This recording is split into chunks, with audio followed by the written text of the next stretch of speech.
Bien-aimés dans le Seigneur, chers auditeurs, nous vous saluons dans le très beau nom de notre Seigneur Jésus-Christ.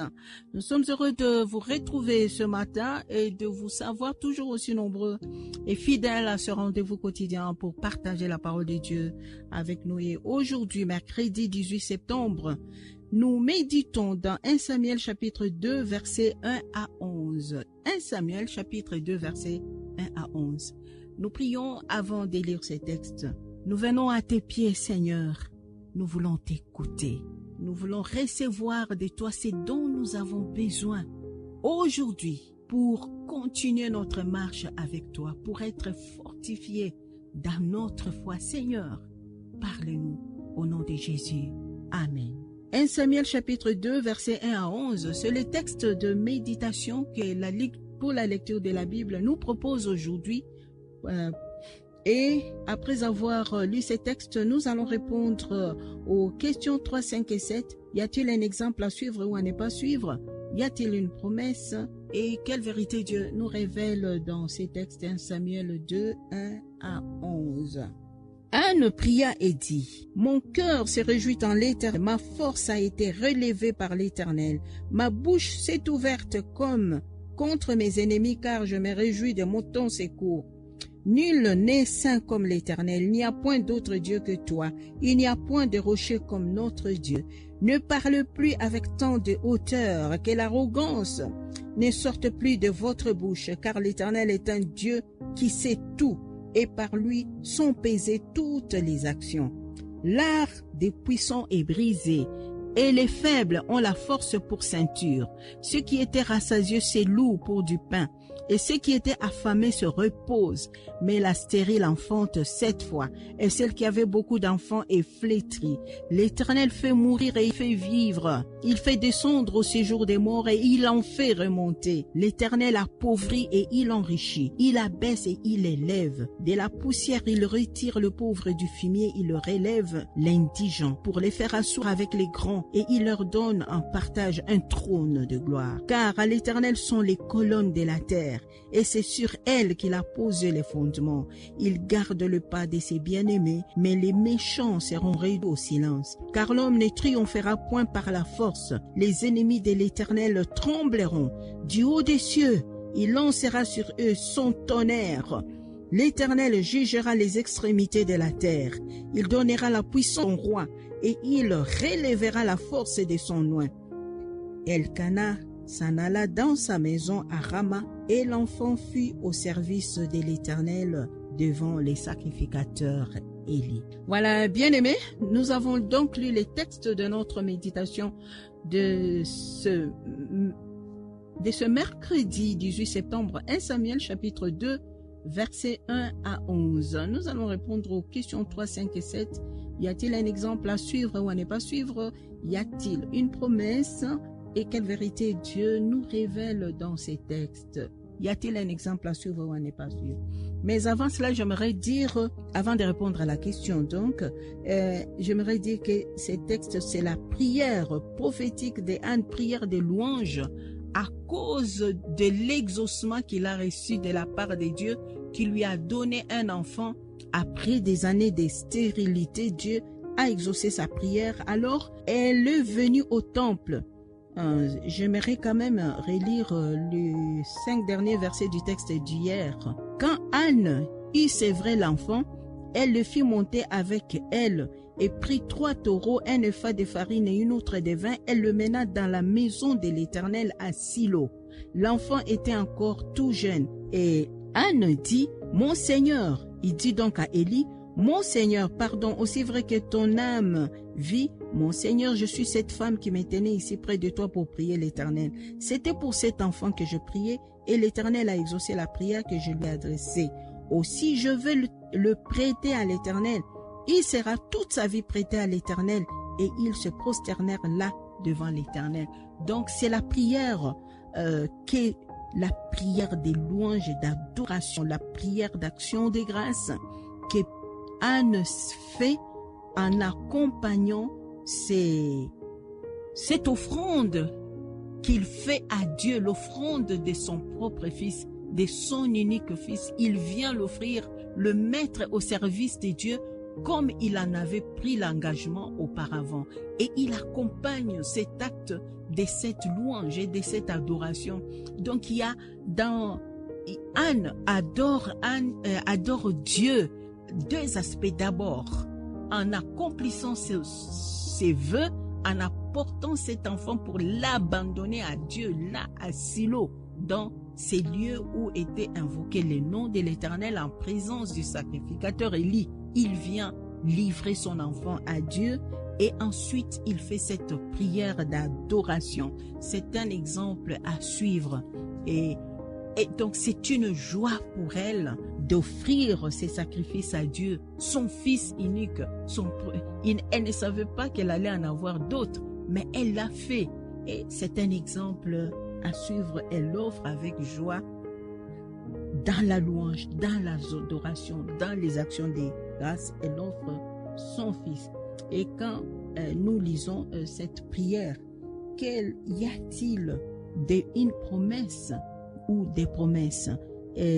Au verset 8, Dieu promet qu'il retire de la poussière, il retire le pauvre de la poussière, il retire le pauvre du fumier pour les faire asseoir avec les grands. Il donne aux pauvres en partage un trône de gloire. Est-ce que vous vous rendez compte? Dieu donne à ceux qui crient à lui, à ceux qui accomplissent leurs vœux, à ceux qui marchent dans ses voies. Il leur donne un trône en partage. Et c'est les paroles que Dieu, Jésus, ça me rappelle les paroles que Jésus, vers la fin de sa vie, a dit à ses disciples: vous les 12 qui avez souffert avec moi, vous serez assis sur 12 trônes et vous jugerez les 12 tribus d'Israël. Dieu promet les trônes à ceux qui marchent avec lui, à ceux qui souffrent avec lui, à ceux qui lui obéissent. Mais j'aimerais préciser que les trônes, ce n'est pas le partage de tout le monde. Il y a une catégorie de croyants et que Dieu lui-même juge digne de s'asseoir sur le trône avec lui. Et pour être sur le trône avec Dieu, il faut vivre dans l'obéissance, dans la foi et l'obéissance. Ça, ce sont des promesses que Dieu fait. Et quelle vérité Dieu nous révèle dans ces textes. C'est que nous venons de lire là, c'est des promesses, mais c'est aussi des vérités. Je vois au verset 9, il gardera le pied de ses bien-aimés. C'est une promesse, c'est une vérité. Les ennemis de l'Éternel trembleront. Du haut Dieu, il lancera sur eux son tonnerre. L'Éternel jugera les extrémités de la terre. Il donnera la puissance à son roi. Il relèvera la force de son oint. Ça, c'est une vérité, c'est une promesse que Dieu donne à ceux qui la oint, à son roi. Il jugera.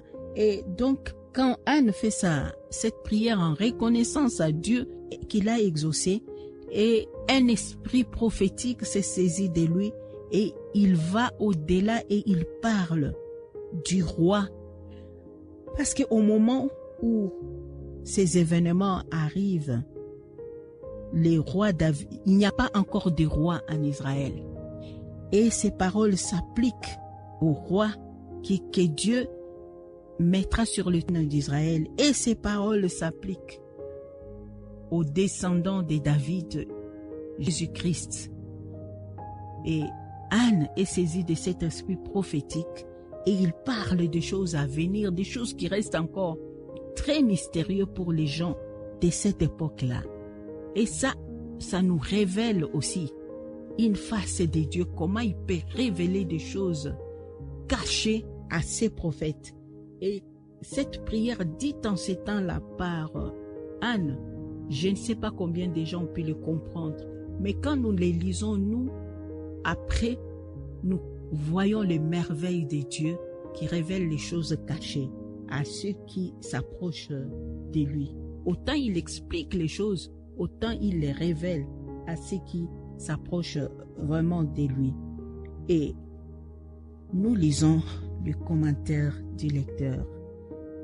La reconnaissance. Contrairement à la prière d'hier nourrie d'amertume par Anne, la prière de ce jour exprime sa joie, ces passages ressortent le fait que le Seigneur est un juste juge qui a abaissé l'orgueilleuse Pénina et a élevé Anne qui était humble. Cette prière a 4 parties. Louange d'Anne à l'Éternel pour son salut. Les rochers ici désignent Dieu qui souligne la force et la sécurité dont jouissent ceux qui se confient en lui. Cette prière met les orgueilleux en garde contre l'humiliation que pourrait leur infliger l'Éternel. Cette partie contient certaines oppositions dans l'intervention divine comme puissant, faible, rassasié, affamé, stérile, fertile, mort, vivant, malade, sain, pauvre, riche, humilié, élevé. Cette prière affirme la fidélité avec laquelle l'Éternel prend soin des siens. Cette partie montre que l'Éternel a un regard particulier sur ceux qui lui font confiance. Cette prière demande à l'Éternel de juger le monde et d'établir les rois oints par lui. Samuel peut accomplir diverses tâches afin d'assister Élie dans sa fonction de souverain sacrificateur.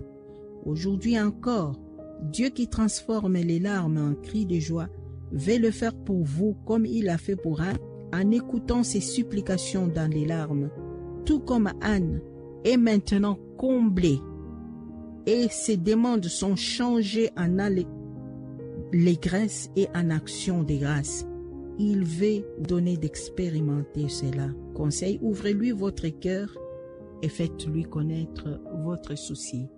Nous rappelons les textes 1 Samuel 2, 1 à 11 et nous prions. Nous te rendons grâce, Seigneur, toi qui écoutes les prières et qui exauces. Seigneur, nous pensons à tous ceux qui versent des larmes aujourd'hui, qui prient, qui cherchent la réponse à leurs prières.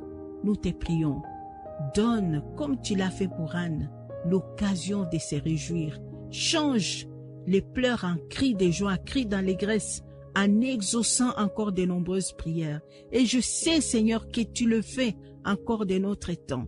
Seigneur, merci parce que tu accomplis cela pour ceux qui croient en toi. Tu changes nos pleurs en cris de joie. Tu changes nos douleurs en réconfort. Tu changes, Seigneur, nos ténèbres en lumière et nous te rendons grâce. Au nom de Jésus. Amen.